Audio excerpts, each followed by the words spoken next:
Thank you, Andrew. Good afternoon, everyone, and welcome. We're very, very excited about this inaugural event where we're presenting the economic impact of the not-for-profit industry in San Antonio.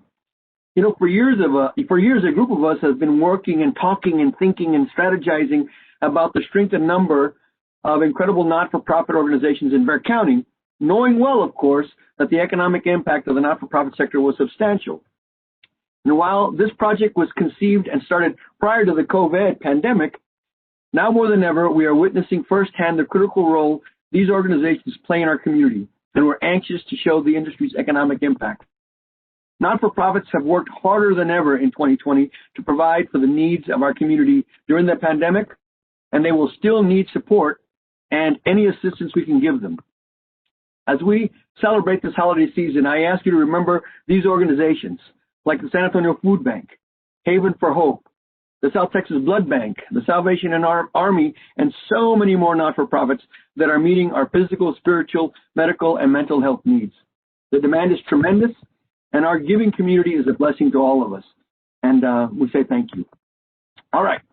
I've been heading the Chamber for a number of years, and there is not a single thing that we do here at the Chamber by ourselves. It is through the relationships with partners that we become effective and further our work. I would like to take a moment, therefore, to thank one of those partners whose help and guidance made today's event possible. That partner is the San Antonio Area Foundation, led by my friend, Margie French. Margie, thank you for making today a reality, and we look forward to hearing from you in a few moments. I'd also like to take a moment to thank University Health and Valero for their sponsorship of today's event. Both University Health and Valero in particular are huge supporters of the not-for-profit community and of the San Antonio Chamber of Commerce. Your support, in turn, helps us support the San Antonio community, and we could not do it without you both, so thank you both. In addition to the researchers you will hear from in a few minutes, I would also like to thank the members of the steering committee who worked to compile the study that will be laid out momentarily. And they are H.B. Quillo Cavalcanti, Director of Research and Community Impact for the San Antonio Area Foundation; Mary Garr, President and CEO of Family Service; Belinda Garza Hartwork, who is my immediate past Vice President of Economic Development. She just left the organization for bigger and better things, and we're excited, and we thank her for her good help. Chris Martin, of course, who's the President and CEO of United Way of San Antonio and Bexar County; Scott McInish, CEO of the Not-for-Profit Council. And we also want to thank Patricia Mejia, Vice President of Community Engagement and Impact at the San Antonio Area Foundation. Thank you all for your good work in helping us put this study and event together. And now I would like to introduce Margie French, CEO of the San Antonio Area Foundation, my co-host of today's event. Margie was chosen to lead the San Antonio Area Foundation in March of 2019. In this role, she drives the strategy and outcomes for the Community Foundation serving the greater San Antonio Metroplex. The Area Foundation helps donors achieve their charitable goals for the betterment of the community, managing more than 500 charitable funds exceeding $1 billion in assets, and growing to become one of the top 20 foundations in the entire nation. Since 1964, over $400 million for scholarships and grants have been awarded to enhance the quality of life in our region. Margie brings to this role nearly 30 years of experience at public research institutions, including 14 years as a vice president overseeing fundraising, external relations, operations, management, and communications and marketing.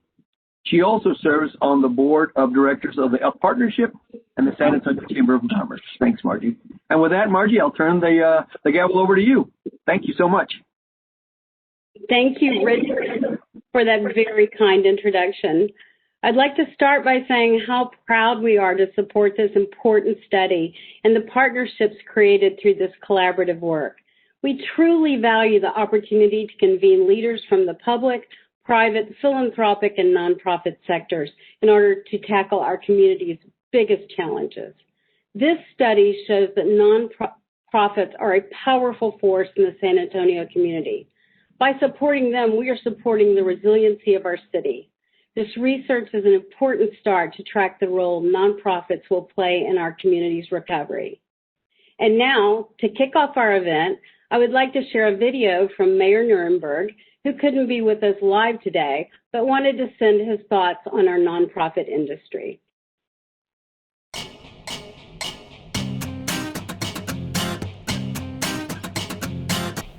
Hi, I'm Mayor Ron Nirenberg. We are a city rich in cultures, people, and ideas, and our extraordinary network of nonprofits plays a crucial role in weaving these threads into a resilient and vibrant tapestry. It would be hard to overstate the importance of nonprofits in our community. By working alongside the City of San Antonio, local business, and residents, our nonprofits are a powerful force for good, helping to meet community needs and advancing equity and opportunity for all. Nonprofit organizations have leveraged volunteers from all walks of society to become champions of important social causes and spearhead new and innovative approaches to the challenges facing our community.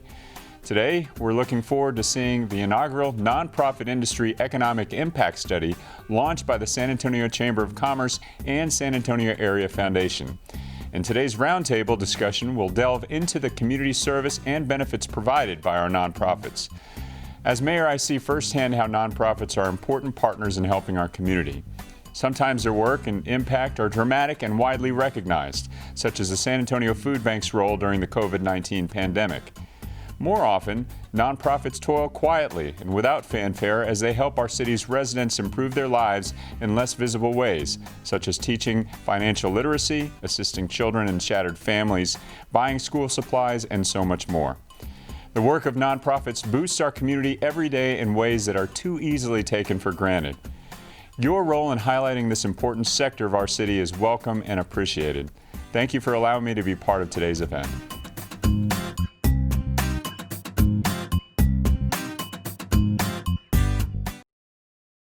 All right. Thank you, Ron, and of course, thank you, Margie. Now I'd like to take a moment to introduce our two researchers, Dr. Rich Butler and Dr. Mary Stefl, to present the results of the Economic Impact Study. For more than 2 decades, Drs. Butler and Stefl have worked with the Chamber on various industry, focusing on turning data into stories of the industries that are driving the city's economic development forward. Dr. Butler is a professor of economics emeritus and founding interim dean of the School of Business at Trinity University, where he now serves as alumni engagement coordinator. Rich has been at Trinity since 1982. He has served as a policy advisor to several mayors of San Antonio, and he is also the founding CEO of the Alamo Academies, San Antonio's award-winning workforce development program. Dr. Mary Stefl is now professor emeritus of healthcare administration at Trinity University. She is a former department chair and former dean of the Division of Behavioral and Administrative Studies. She now spends some time with Trinity's development office engaging alumni of the healthcare programs and serves on boards of local not-for-profit organizations, including Project Quest, the Master's Leadership Program, and the San Antonio Humane Society. Rich and Mary, thank you for joining us. We're excited to have you. The floor is yours. Pleasure to be here. We've done quite a few of these studies for other places. We've never done the nonprofit industry, and we are about to to describe why that's so. We know nonprofits for the good works that they do. They do things in our community that nobody else could do or would want to do. They have built a reputation as trusted organizations. They are led by leaders who do this because they have a strong passion for the mission involved. But we think of them mostly as in sort of a qualitative way of yes, we know they do good works. One of the things we want to stress today is that the nonprofit sector here is also an important part of the San Antonio economy as businesses. And so we want to give you a few details on that. Next slide, please. Next one after that. The nonprofit sector as an industry generates more than $6 billion a year in revenue and expenditures. It employs nearly 68,000 employees, which is approximately, the graphic isn't quite right, it's about 7% of the entire San Antonio workforce. The payroll of the nonprofits adds up to $2.5 billion. So we're not talking small change here. This is a quite significant industry all by itself, and again, over and beyond the good works part of it. It's important to note that the payroll and expenditures impact the rest of the economy in important ways. Every dollar that nonprofits spent on payroll and expenses goes to other businesses here. And so there are other people whose jobs and businesses depend on the patronage of nonprofits and their employees. The nonprofit sector covers an incredibly wide scope of activities and areas of service, and we'll talk some more about that in a minute. Next slide, please. A little bit about the details of how this happened. We did learn in the process why this has never been done before, because it was really a challenge. It was a huge undertaking, and it was very much different from the other studies that we've done.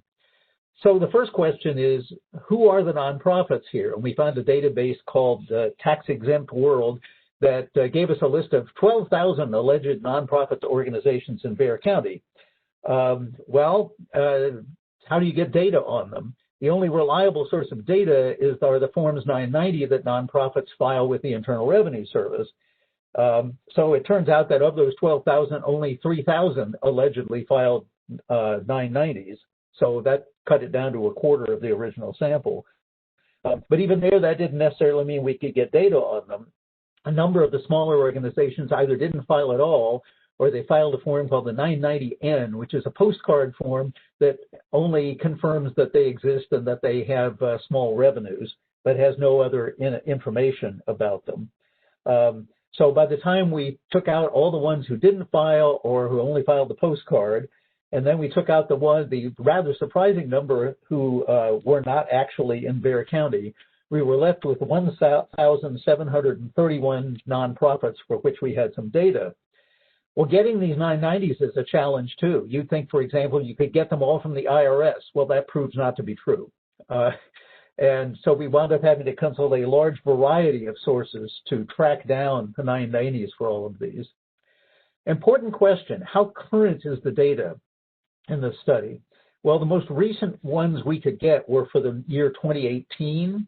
And for some of them, the most recent one was back in 2002 or something like that. So we figured we wanted a more contemporary picture of what was going on. So in the end, the study committee decided we would include only organizations who had filed a 990 in 2015 or afterwards, the most recent one we could get. Now, the good news is that 92% of the returns we found were for 2017 or 2018. So the data are reasonably current. However, it's important to note that this means that we have a snapshot here of the industry well before COVID, and it will be a while before there will be data available that will allow us to talk much about how that happened. A couple of other things worth mentioning. There are organizations that don't appear here. Churches and other houses of worship, because of the First Amendment, do not file 990s with the government. Government organizations aren't in there either. And the other small challenge is that on one of the versions of the 990 form, the IRS does not collect employment. So for some of the smaller organizations, we know they're there, we know what they spent, and all that, but we know how many employees they have, but we don't have a lot of the other data. So we're a little underestimated on the employment side just because of that. But on the whole, I think it's important that we do have a large sample of nonprofits, and we have pretty good data on them as to what they are. And the bottom line is they are a large industry in San Antonio. Now, Mary's going to talk a bit about what the nonprofit sector looks like here, and I'll cede that over to her with the next slide. Okay, well, I get the numbers here, so this is the fun part. This first slide looks at nonprofit organizations by their revenue, and you'll notice right away that most of them are relatively small. 52% or half of them have revenue of $250,000 or less. And if I had a pointer, I could point that out in the middle of the graph. But there are 99 organizations whose revenue is greater than 10 million, and 10 very large organizations who generate over $100 million per year. Next slide, please.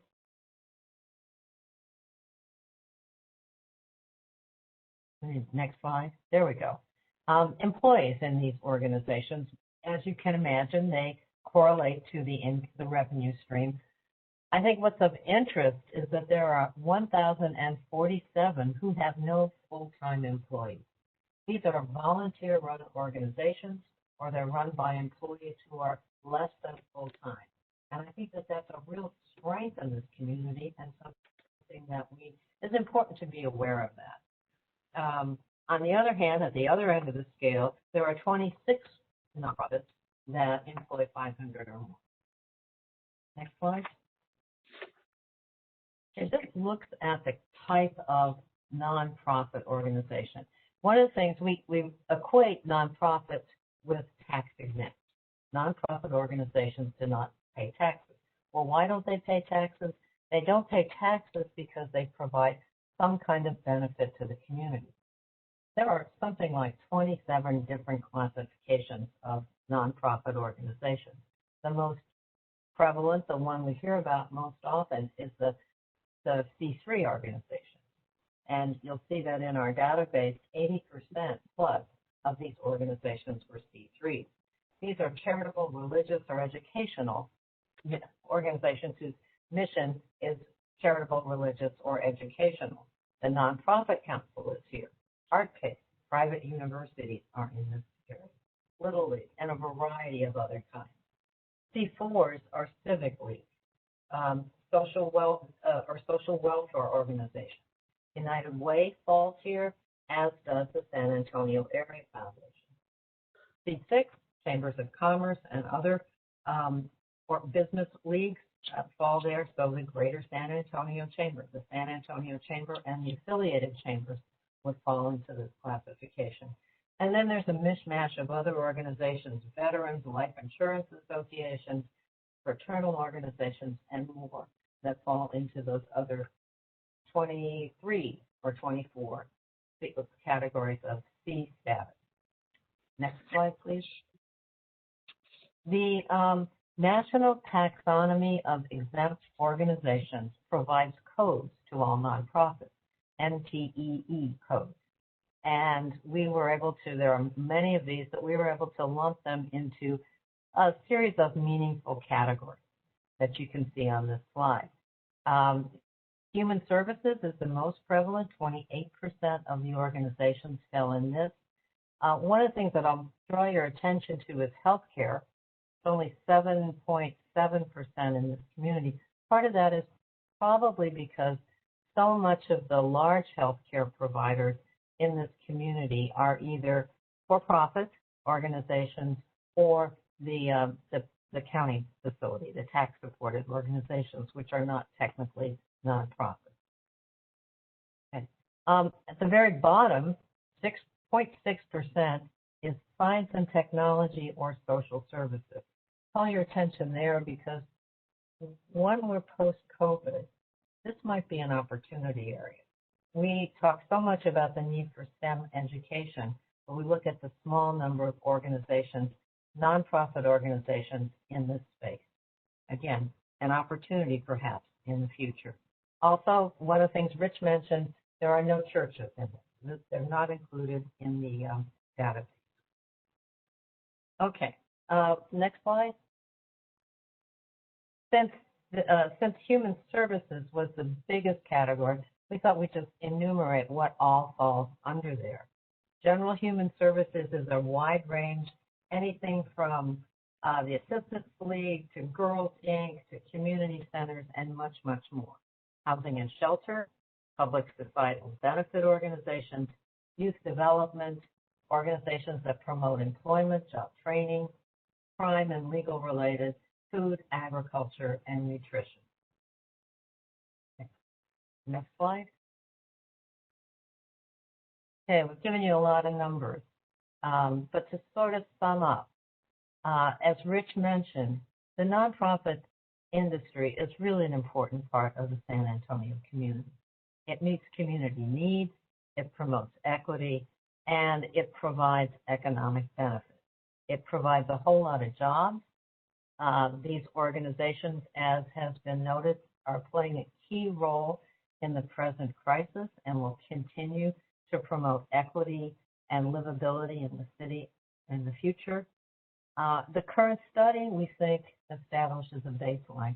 And we look forward to tracking this industry in the future to see the impact that COVID will have on it, to see the impact that this industry will have on the city as we move through this crisis. Next slide. Okay, I want to give another shout out to our study committee. Richard mentioned this committee. I will just show you the names again. We've designated Mary Garr as the chair of this committee. I don't know if that's official or not, but she really spearheaded this most recent effort. So we send a big thank you to her, as well as to the other members of this committee who were so important to getting the study off the ground. Next slide. Okay, and this thanks our supporting sponsors, as well as, of course, a big thanks to the San Antonio Area Foundation and to the San Antonio Chamber for making this happen. With that, I'm going to turn it back to Richard. All right, very good. Thank you. Well, exciting numbers. $6 billion, I think, is a pretty big number in my book. So thank you for the great research. It's exciting. And, you know, we've got maybe about 5 minutes for a question or two. So let me ask you all a question. Given the economic impact, should we be paying more attention to the role of not-for-profits and what they do in Bexar County? What do you think, Rich and Mary? I think, Rich, you were going to start. You muted me. I didn't mean to do that. We definitely think so, because not only are they vital parts of our social support structure, but they are a big industry, and we should be paying attention to them for that as well. Not just as doers of good works, although certainly we applaud them for that. And I think they're connectors, too. They bring together various parts of this community. They bring together the government, the private sector, the public sector. I think it's really laudable that so many of our businesses actively promote their employees as serving on nonprofit boards. And that really strengthens the industry both ways. Excellent. Thank you. Another question. How do the results of this study compare to those of the others that you all have helped us with? That is, this industry compared to other economic impact studies that you all have done? Well, I think, to reiterate a point that I make over and over again simply because nobody's ever made it before, is that it really does qualify as a major industry.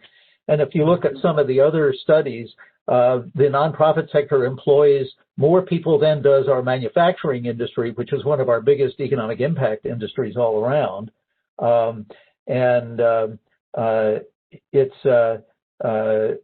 It also,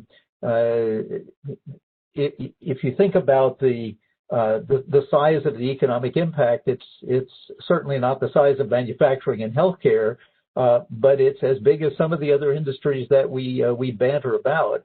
And the numbers here on the bottom line, the employment numbers, the payroll numbers, the expenditure numbers, are pretty comparable to the kinds of numbers that we get in the other studies, even though they're not done by the same methods.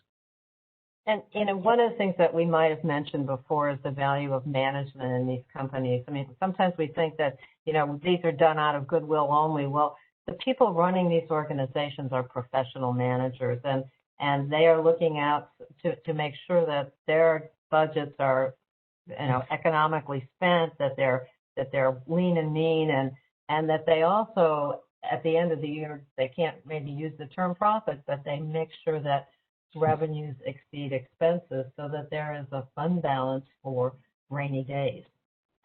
So I think that we really need to do a shout out to the management structure of many of these organizations as well. Thank you, Mary, for pointing that out. That is a very salient point. And in fact, one of the things that our current chairman of the board, Adam Hamilton, who's the CEO of Southwest Research Institute, says that they are a not-for-profit, but they're really a not-for-loss organization, right? At the end of the day, they do not want to lose money. And that's what it's all about, right? Keeping your people employed, keeping the mission going, and making some really good things happen. So we're coming to the end of our little section here. So one last question. Since this is the inaugural report, and of course we do these generally every other year to give some time for the data to come in and for you all to do your research, Are there any other data points that you might like to add the next time we do this? Yes, we would probably collect volunteer hours as much as that's available on the 990 form. I think we've missed a big, source of richness for these organizations by not doing it this time. The other thing that we would, and I'll let Rich finish up, but one other thing we would probably track is the number of organizations that file that postcard 990. That would give us maybe a broader view of the total organizations out there, even though those small organizations have revenue less than $50,000 per year. Yeah, and I think that that's about the limit of what you can get off the 990s. What we are going to try to do to see if we can find more consistent ways to get all that data, since we had to go to so many different sources this time. And we also learned that checking the data is really challenging because there's just so darn much of it. So we'll be working on methodology as well. Yeah. Excellent. All right. Well, thank you again. Rich Butler, Mary Stefl, you both are fantastic partners, and you really brought light to something that we've known. At least I felt it in my gut, and many of us have, including Mary Gar, that this is indeed an important economic driver that does a lot for our community and really helps a lot of folks. So thank you for that. We appreciate that very much. We'll move on to the next section of our program, and I'll turn it back over to Margie to introduce that. Thanks, Margie. Now I have the privilege of introducing a fantastic panel to give color to these impressive numbers. Through their service and philanthropy, these leaders and partners are driving significant positive change in our community. They are Chris Martin, President and CEO of the United Way of San Antonio and Bexar County, Jessica Miller, President of Bank of America's San Antonio Market, and David Rogers, President and CEO of the H.E. Butt Foundation. Our moderator of today's event is San Antonio Area Foundation Board member and Senior Vice President of the Federal Reserve Bank of Dallas, Blake Hastings. Blake oversees the San Antonio branch and is responsible for all Dallas Fed activities within Central and South Texas, including operating and administrative functions, outreach activities to banks, businesses, and community-based organizations. He also manages the Dallas Fed's government relations activities, which focus on federal, state, and local officials within the 11th Federal Reserve District. Thank you, Blake, for your service to the San Antonio Area Foundation Board and the key contributions you are doing to make our community foundation even stronger. And Blake, thank you for leading today's discussion. My pleasure, Margie. Thank you for that very kind introduction, and I want to thank you and your team for the work that you've been doing, especially during these times during COVID. And I was talking to Chris beforehand. I think the partnership between the United Way and the Area Foundation to raise millions of dollars, and already I think we've distributed over $6 million in COVID relief efforts, and that's just something I want to applaud both of you. A fantastic job, certainly at a time of need, and that need hasn't gone away. That need will continue, and hopefully we'll get to that in some of our discussions today. So let me dive right in and ask our three panelists. Were you surprised at the size of the impact, the $6 billion impact that the nonprofit industry had? And sort of second to that, what was the other biggest surprise, perhaps, that you saw in the study that even though you're familiar with the industry and you work in it, what were some of the biggest surprises you saw from the study? And if you don't mind, Jessica, I'll start with you as someone who helps facilitate and gives a lot of money to some of the philanthropies and nonprofits around town. What was your biggest surprises from the study? Great, Blake. Thank you for having me here today. We weren't surprised with the impact that nonprofits certainly are making in the community and the contribution.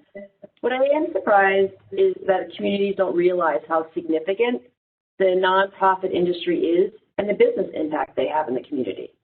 I mean, most people see nonprofits as providing services, not as the economic driver that they are.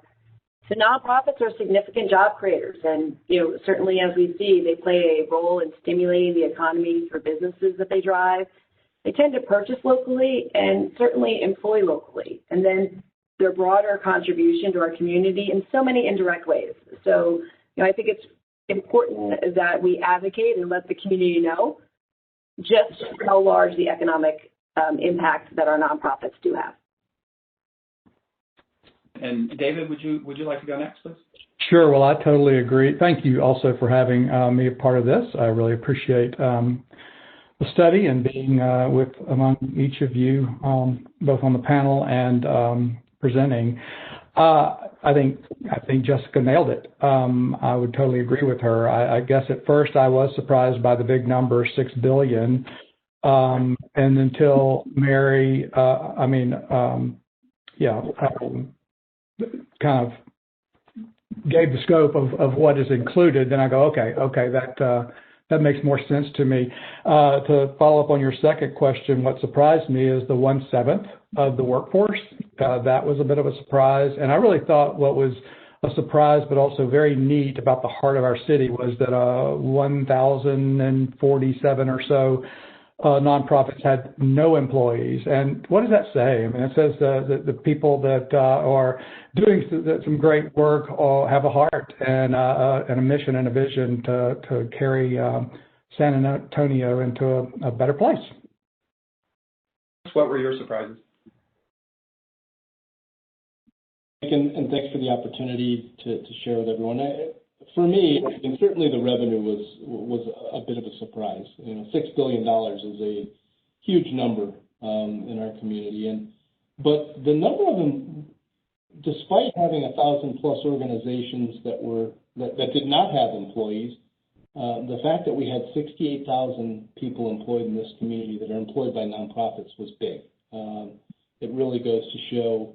And then for me, I also take that one step further and think about how many more it would require if we didn't have the volunteer engagement that we have in the nonprofit sector and throughout these organizations. So certainly the employment numbers on top of the revenue numbers as well. You alluded a little bit to this in your response, but do nonprofit and for-profit organizations impact our economy here in San Antonio differently, and how do they complement one another in terms of their impact on the broader economy? Right. So I do think that they impact our community differently, but I believe that they both are at their best when they collaborate together across both our public and private sectors. I think it's critical for building thriving communities, certainly here in San Antonio. And I certainly believe this collaboration strengthens both. I mean, for example, at Bank of America, our focus on environmental, social, and governance leadership is critical, but it's critical for us to drive responsible growth. And one of the ways that we're doing this, as we believe doing good is good business, and we set out every day to prove large companies can deliver for shareholders and also do good in the community. But we can only do that with collaborating with nonprofits, right? We can support them, we can help educate their leadership, but at the end of the day, coming together, we can do so much more. I mean, just for example, working with our local partners just this year, we've provided over $2.3 million in the community. This funding has gone towards addressing racial equality, advanced economic mobility, certainly combating hunger in this community and various other areas of focus. But we couldn't do that effectively without the collaboration with our nonprofits.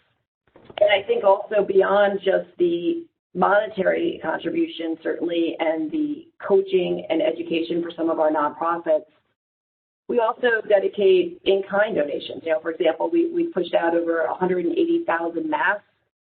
But I think it was mentioned earlier, volunteering and the importance there. I mean, we have approximately 1,000 employees who live in this community, and I'm just every year impressed with how many hours they're dedicating in volunteer service to all of our great nonprofits here in the community. So absolutely, I think that when you take our nonprofits and for-profit companies working together, it's a winning combination, and we can have so much further reach into the impact that we make in our community. Thank you, Jessica. Chris, I'd like to turn to you next. We have, as Dr. Stefl and Dr. Butler pointed out in their study, about $2.5 billion worth of payroll coming out of the nonprofit sector here in San Antonio. That's pretty sizable, just looking at the payroll part. And we've seen across the state of Texas the actual employment, as they pointed out as well, grow by about 29% over the decade from 2007 to 2017. Are we doing enough to train people for nonprofit jobs? That's not exactly a field of study that we go into in college, or that you typically see as a career path or degree path in college. What do we need to do more to provide support to that obviously very sizable workforce? And Blake, and a couple thoughts, initial thoughts.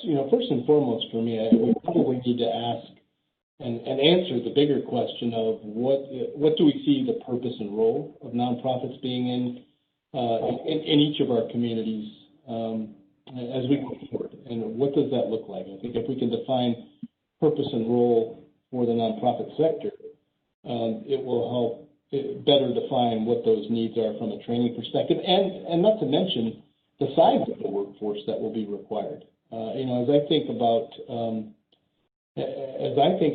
the recovery from the pandemic as just one example, the purpose and the role of nonprofits will be quite significant in that recovery for every one of our communities.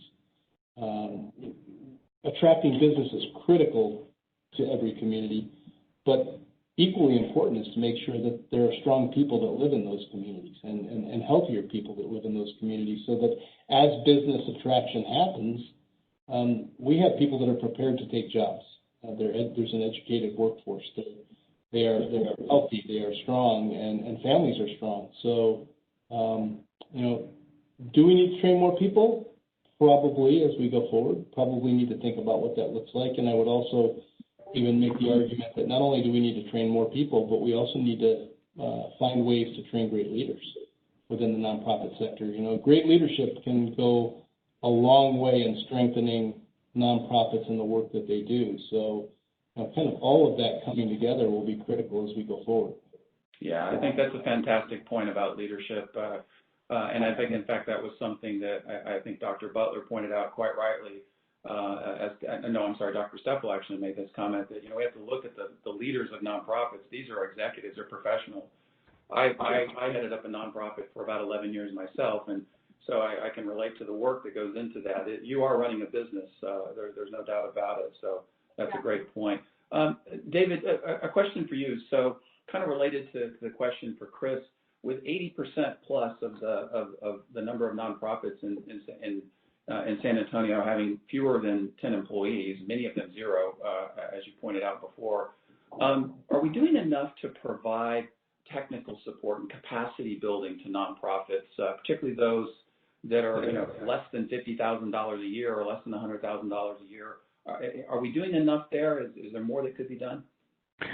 Well, that is actually a great question to ask me. Our foundation, the H.E. Butt Foundation, in the last 3 years have started a capacity building program to do just that, to work with leaders. We just felt like there's so many strong organizations out there doing great work with families and children, and we thought, they're already doing great work. What can we do to come alongside of them and help them be more effective, efficient, and collaborative with other organizations? And so in that 3 years, we have been with a lot of wonderful leaders, and I think they have appreciated that we've invested in them, in their leadership, because there's so much, what we found is so much in the weeds of the organization, and leaders are supposed to be able to look up and out and help with recruiting and training and developing their board. And when you don't have those that time or those capabilities, it hurts. And I think so the shorter answer to your question, absolutely, we need to be doing more to help the leaders in nonprofit be as strong as they can, and when they are, then it kind of trickles into the whole organization, and the next level of leaders in their organization too will rise up. And so I believe that's a great question, and I think we all need to be supportive of the nonprofit leadership. So David, just a quick follow-up. Is there a specific area of nonprofit where you see this need maybe greater than some of the others, whether it be education or human services or healthcare or the arts? Yeah, most of our work has been in the human services. So that's where, I guess that's just where our heart is and where our mission wants to focus. And they are all, the ones we've worked with are craving for this kind of help, this kind of strengthening their leadership. So that's my area. Thank you, David. So, Jessica, back to you. Human services is obviously the largest area, as Dr. Stefl and Dr. Butler pointed out. But is there an area where nonprofits could and should be having a greater impact on the San Antonio area economy, like workforce development or some of these other topics that maybe are burgeoning and emerging? But from your view, kind of being on both sides of business and helping nonprofits, is there an area that you think that nonprofits could be doing more? A great question. And before I do that, I just want to follow up on David's area. The leadership development for our nonprofits is certainly so critical. I mean, Bank of America, every year we provide $200,000 scholarships or grants to nonprofits. But the most important part of our neighborhood builders is the 12-month leadership development that we do for their CEO plus their emerging leader, and just, more companies becoming aware of the role they can play, those for-profit companies, in helping develop the leadership and skills for nonprofits. So important. But I just wanted to mention that. But absolutely, areas, to your question, Blake, on areas that we could be doing more, or the nonprofits could be doing more on that. I think the global pandemic is accelerating, increasing some disparities we see in communities of color. And, certainly we've all seen this summer as social unrest, and it underscores that we need to do more quickly. And I think the power of organizations, nonprofit organizations, to drive this initiative with us is critical. I mean, we announced in June, Bank of America, that we're going to put $1 billion in over 4 years to accelerate the work to create economic opportunities for people and communities of color. And for years, we've been working with a broad spectrum of businesses and nonprofits, along with civil leaders and others, to drive economic opportunities in these communities. And I think in these key areas, we've talked a lot about, I think today, education, right? We're partnering with Alamo College, right? Looking to see how we source those jobs, which are so critical. But we're also looking at opportunities to raise capital for Black-owned businesses, for example. And as we deliver on that $1 billion initiative to help advance racial equality and economic opportunity, we've launched, that pipeline of support to create jobs for people of color. It's just so critical. So I would say, here in San Antonio, that is an area that we are laser focused on, is how can we help all of our nonprofits continue their mission through a lens of diversity, as it's so critical as we try to help bring our community together. Yeah, that's very important. In fact, it's two topics you really touched on there that the Federal Reserve System, and certainly the Federal Reserve Bank of Dallas that I work for, are really focusing more on, is the concept of racial inequality and the impact that's having on the broader economy. I mean, several of our Fed presidents have come out and said with great, sort of sternness, if you will, that if we don't have everybody engaged with equal opportunity in the economy, then by definition, the economy is not hitting on all cylinders, right? So this is a rising tide lifts all boat kind of thing, and that is really, to us, the economic imperative. In addition to the social and justice causes that are equally important, there's an economic imperative to racial inequality as well. So I applaud you for doing that, and I applaud Margie for some of the work that I know the Area Foundation is beginning to do in that space as well. The other issue that you talked about, and I'd like to turn this into the next question for each of you, we've been working for years on the concept of technology-enabled disruption and what that's doing to the workforce. That while some businesses are profiting and obviously the workers in those businesses are doing well, many are being disrupted. Many jobs are being eliminated by technology. New business models are changing the way consumers consume and what have you. And that has an impact on sort of the workforce and the ability for the workforce to get trained and reskilled. But one of the key issues that we've also been studying at the same time, sort of on a parallel, is the digital divide and how digital access is becoming more and more an economic determinant. And COVID-19 made both of those topics become front of center. I mean, if anything, we have seen the disruption that would have happened over the next 4 or 5 years happen in the last 9 months. And so it's just been an acceleration of that disruption and a broadening of the impact of that digital divide. So with that, I'd like to ask all three of you to talk about kind of post-COVID as we move and we continue to recover and do things to help people get through to the end, hopefully when the vaccines are widely available. But sort of in that post-recovery period, what are your thoughts and views about how nonprofits working with public and private sector firms, what are they going to need to do to really help San Antonio not only recover, but position itself to succeed, economically into the future? And Chris, if you don't mind starting us off.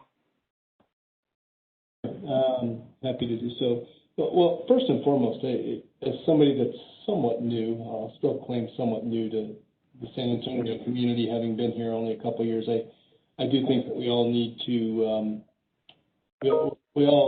to understand and appreciate the public-private sector collaboration that does exist in our community. There aren't many communities that are as fortunate as us to have what happens here in San Antonio from a collaboration standpoint. So, for me, as I think about what the future looks like post-COVID, that collaboration, we're going to have to do it 10x. It's an asset of ours right now, but there is no doubt that we're going to have to do it 10x if we're going to be successful in addressing every one of the issues that we've seen through this pandemic. And the reality of the pandemic for us and so many other communities is that the pandemic was the spotlight on the inequities that have existed for years in our community, and decades and generations for that matter. And the bottom line, as you said, Blake, we will never have our economy humming on all cylinders if we don't find a way to collectively address those inequities as a community. So the collaboration 10x for me is really the biggest change that has to happen if we're going to truly move the needle and see progression in our community. I'm going to agree with Chris. I mean, with every there's a silver lining with every dark cloud of COVID, I think. And I think Margie called me sometime in the late spring and asked if the HUBAT Foundation would join her and you, Chris, and we did. And that was a kind of a first collaboration that we did. We've noticed that some of the nonprofits have not noticed, but we've helped them to collaborate in different ways. And so I think that those relationships through this time have built to a really strong degree, and they are working with each other. So I think that's one. As far as, Blake, as far as technology, I know that in the space of mental health that we've been working on, the telemedicine, that has changed so much, and I think that's going to continue. That people that in mental health that can't get to physicians or get any kind of mental health help will now have more options with telemedicine. So I think that is one. But I'm all for the collaboration and believe that is probably the strongest, the way we can make the chain stronger along the way, whether it's collaboration between the nonprofits that are working in the same area to collaborate, because as you said, most of them are small and they don't have the ability to do all things for all people. And when they see that there's another organization that's like-minded and can help enhance the work they're doing for their constituency, I think everybody wins. Jessica, your final thoughts on what nonprofits need to be doing kind of post-COVID? Sure, absolutely. I think, we are laser focused on economic mobility. And I think, running a for-profit business, we build what we think clients need and want. But then to be successful, we need to also make sure we're asking our clients what they need. right? And I think that's what serves us well in the nonprofit area as well. I mean, and you had mentioned earlier on the technology, I mean, we are building what we think is a great partnerships, but we're also asking our community what they need. For example, this Friday, we're holding a community needs assessment. And this is where we sit down with several nonprofit partners to really understand and hear directly from them about the changing needs in the community we serve and to gain their perspective, right? And to make sure we can gather all of that information so we can hit moments where we can help the most and really support our nonprofits. I mean, for example, just comes to mind the great work the Boys and Girls Club are doing, as well as Girls Inc. Both of these organizations stepping up to fill the gap for our kids most in need with technology in the work from home or the education at home, right? With children who don't have the internet at home and don't have the ability to have oversight in learning. And that just comes to mind because you were mentioning that technology and what does the future workforce look like. I think we need to do our part and also make sure we're investing in the technology for the youth as they're coming up too. And those are just two organizations I know we've been supporting in that. Thank you. Yep. David, Chris, Jessica, thank you so much for your insights. We have a lot of other questions, but in the interest of time, I think I'll turn it back over to Richard. And Richard, back to you. Thank you, Blake, and thank you to our panelists. You all did a fantastic job, and we appreciate you very much. Of course, we want to thank Mary and Rich for their work. We want to thank our sponsors, and of course, I want to thank our co-partner in this, Margie French and the San Antonio Area Foundation. We thank you all. This is a first good step, I think. A lot of questions, a lot of other information that we can all continue to gather. One of the points that I think is interesting, and certainly is one that was crystallized with the discussion, is while we are professionals that is running these organizations, we have professionals that come to us as volunteers, and that knowledge, that insight, that dedication, and that volunteerism really helps us as professionals and our teams to really go that much further and do that much more because of that insight. So number one, volunteers, truly and extremely important. Number two, I think the other thing that's not necessarily captured in, the numbers on the payrolls and that sort of thing is the actual societal impact that our not-for-profits are having. Maybe one of the not-for-profits has inspired a young person to pick up a paintbrush and paint, or to pick up a microphone and sing or perform, or helping someone with substance abuse, or giving them that meal to get them through another day to be able to learn and get to a point where they can, grow and be productive members of the society. So those societal impacts are not really captured at all in the payrolls and the numbers of folks that are working in the industry. So that's one of the things that I'm hopeful that we can, as we ripen the way we gather and do the study, that we'll be able to get some of those impacts, and maybe there are vignettes on opportunities for impact. But anyway, thank you all again. We're so excited. The study is up on our website right now, www.sachamber.org, available for your perusal and use. So please go to our website and download that. So from all of us here at the San Antonio Chamber of Commerce and the San Antonio Area Foundation, thank you again. Have a wonderful week. Have a safe holiday season, and we look forward to seeing you soon. Take care. Bye-bye.